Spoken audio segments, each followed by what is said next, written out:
My name is Peter Goetje. I'm a director of the Nordic Cochrane Center in Copenhagen and professor of research design and analysis at the University of Copenhagen.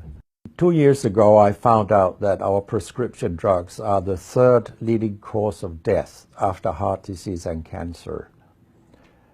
Our drugs kill around 200,000 people in America every year, and half of these people die while they do what their doctors told them. So they die because of the side effects. The other half die because of errors. And it's often the doctors that make the errors, because any drug may come with 20, 30 or 40 warnings, contraindications, precautions and so on.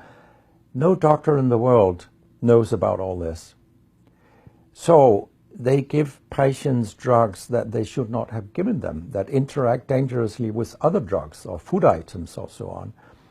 And then the patients die. That's the other half.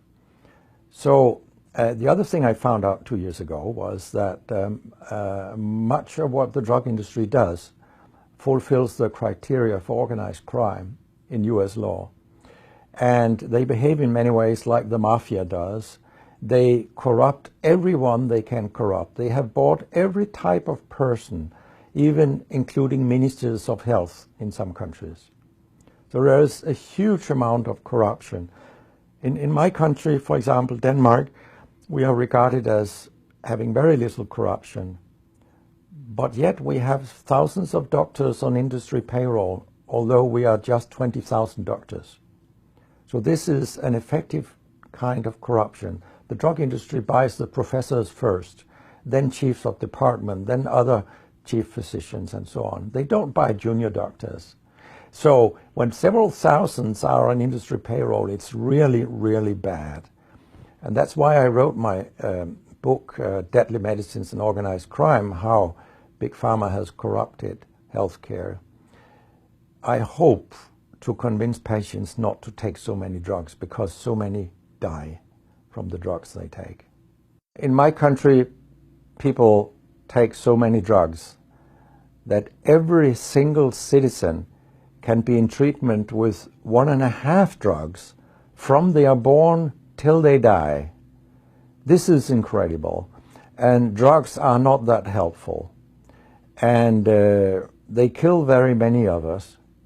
We know that. That's why drugs are the third major killer after heart disease and cancer. So what we need in the coming years is to take far fewer drugs than what we do currently. If we did that and we were careful, then we could live longer and live better lives. Because drugs have many side effects, and patients often don't realize that when they become worse, that it could be a side effect of the drug, which they continue taking because that's what their doctors tell them. So when I was a specialist in internal medicine, what I very often did was that I stopped a lot of drugs, particularly in elderly people, and it's quite revealing to see a bedridden elderly person come into your ward, and when you stop the drugs, I mean, that person becomes many years younger. And many of these drugs affect the brain, and old people tolerate that very, very badly. They fall, and when they break a hip, 1/4 of them die. And for example, antidepressant drugs are used in more than 10% of our elderly. And they seem to kill 3% of them every year. I mean, if 100 old people take an antidepressant for 1 year, 3% of them will die because they fall and break their hip. This is a huge death rate. So a lot of other drugs than antidepressants also make people fall and kill them. And they may affect your cognition, your memory and all these things. And then they interact in ways that we know almost nothing about. Very many elderly, they take more than 5 drugs a day, and we actually don't know how these drugs interact with each other. What we do know is that all drugs have many effects in the body, and some of them interact also in their metabolism. so that you can get a too high concentration of a drug if you take other drugs simultaneously. So we make a lot of harms that we don't even recognize. I have a pretty colorful collection of things people have called me during all these years. And sometimes journalists have asked me, why do you always look up controversy? And my reply is, I don't. Controversy looks me up. Because it's not popular to tell the truth in healthcare. You will get a lot of enemies. Because a lot of people make money on false premises. Doctors and industry alike.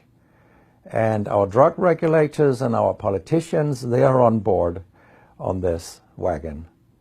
So very few people are independent of money in healthcare.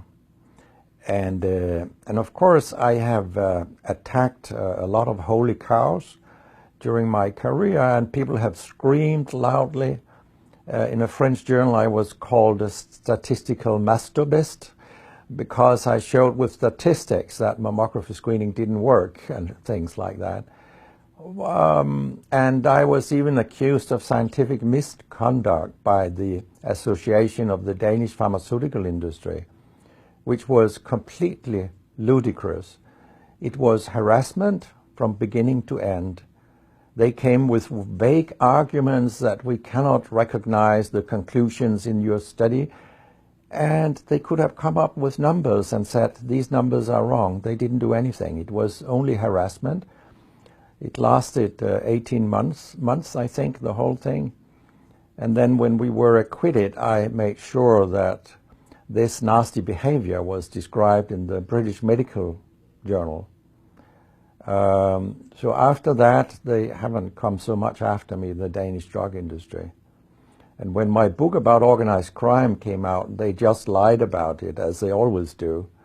That my examples were old, they went back 90 years and so on. But, you know, where I demonstrate that what the 10 biggest companies do is organized crime, these examples, they were from within the last 10 to 15 years. That's not old examples. And the crimes have increased because when crime pays, you will have more crime. That's how capitalism works.